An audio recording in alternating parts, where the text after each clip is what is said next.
Welcome back to Nathan News 719. Today we're taking a deep dive into one of the most iconic and terrifying figures in the entire Five Nights at Freddy's universe, Springtrap. This hero is built directly from FNAF lore. The spring-lock suit, the revenant-infused body, and the unstoppable persistence of William Afton himself.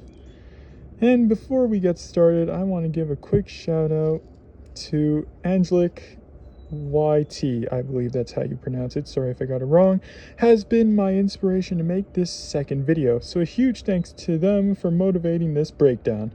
Now, let's explore Springtrap's stats, abilities, and how each one ties directly into his dark history. Well, now we go on to who Springtrap is in FNAF. Springtrap is the decayed, rotting form of William Afton, the co-founder of Fazbear Entertainment and the man behind the missing children incident that happened inside of the pizzeria. After hiding inside a spring-lock suit to escape the spirits of his victims, the suit malfunctioned. The spring lock snapped shut, crushing him inside. It's actually kind of horrifying if you ask me. Decades later, he returns, kept alive by Remnant, the mysterious substance created from agony and soul energy. This explains why Springtrap is still moving, still thinking, still hunting, still talking much, still being super scary, and still being, well, powerful. So the defense is 65. The defense is 65 because the spring-lock suit's metal endoskeleton gives him strong natural protection already. And even in FNAF 3, he's shown to be physically durable and hard to stop. And even inside of Security Breach, oh my gosh, Security Breach, he catches the gate and lifts it up as he's screaming for Gregory because, you know, he always comes back. And then his attack is 45. His base attack is moderate because Springtrap isn't fast or agile, or as fast or agile, I should say. But he is a heavy deliberate force, aka he's a heavy hitter. But this number grows dramatically thanks to his abilities that I will mention later. His first ability card is Jump Scare. Opponents can only play one card. In FNAF 3, Springtrap's jump scare is sudden and disorienting. It disrupts the player's ability to react. The ability recreates that panic effect by limiting the opponent's actions for the turn. Did I get you? Anyway, sorry. Moving on. So, yeah, I also figured this out too. When playing FNAF 3 again, thanks to this video, I saw that if you go into the camera, there are specific jump scares that happen every time, so I thought that was even more of a reason to add jump scare as a type of ability.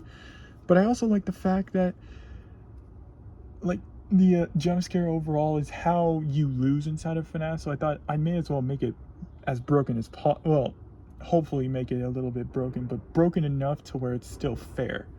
So instead of the opponent losing their turn, they can only play one card for the rest of the game instead of the two. Next up is Malfunction.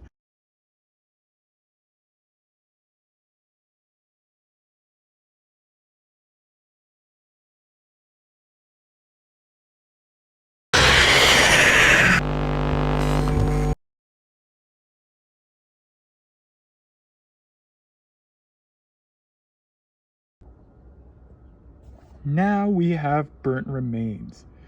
This is an interesting one because I gave him +5 attack and +5 defense. Springtrap has burned multiple times, especially in Pizzeria Simulator. Despite the damage, he keeps coming back stronger. This ability symbolizes his resilience and the strengthening of his charred metal suit, which I'm surprised still works. It's a very durable suit, I'll give him that. Good job, William Afton. Endoskeleton reinforcements, +10 defense. This references the reinforged reinforced spring lock endoskeleton inside the suit. Even though the suit is deteriorated, kind of moldy, he kind of has something living in his chest area, I think. I don't really know. That's more the theory. But the metal frame underneath remains incredibly strong, which is kind of sad because that's the part that's crushing him, isn't it?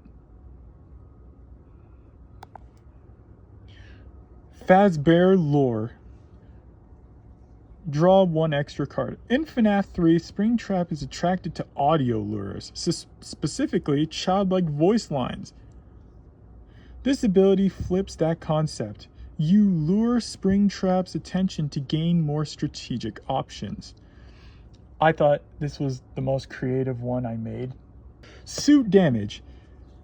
Take 10 damage and gain 10 attack. This ability is directly inspired by the springlock failure that created Springtrap. The suit injures him, but the remnant inside amplifies his strength. Because the damage triggers Remnant's surge, this ability gives a total of plus 13 attack. Now, I know it's weird. Why would you take 10 damage if you haven't set a healing card yet? Well, I thought he has so much health anyway, so we may as well try to make him a huge tank, right? I also thought to add suit damage because I thought I should make a card for the springlock failure, which is the actual whole reason Springtrap exists. Scrap metal plus 5 defense. This one's my only questionable card. Over the years, Springtrap's suit has been patched and reinforced with whatever metal was available. This ability reflects those makeshift repairs. So I made this card because I had this theory that Springtrap uses metal.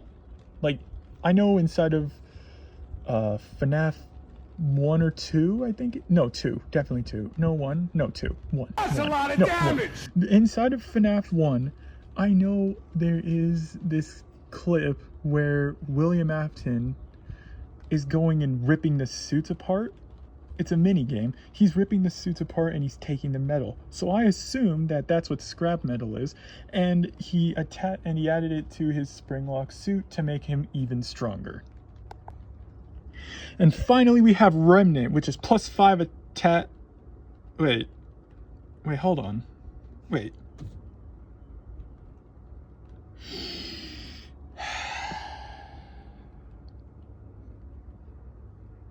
It's the wrong size. Oh, man. For goodness sake. Whatever. Remnant. This ability represents Springtrap drawing power from the remnant inside the suit.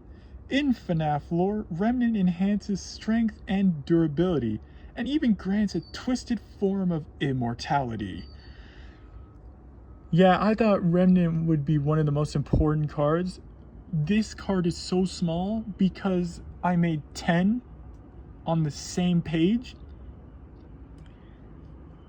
Yeah, that's my bad. Now we're going to go over how he's actually going to be played in the game, hopefully.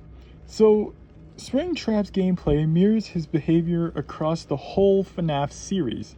He absorbs damage like the immortal Afton. He grows stronger through Remnant, just like the lore.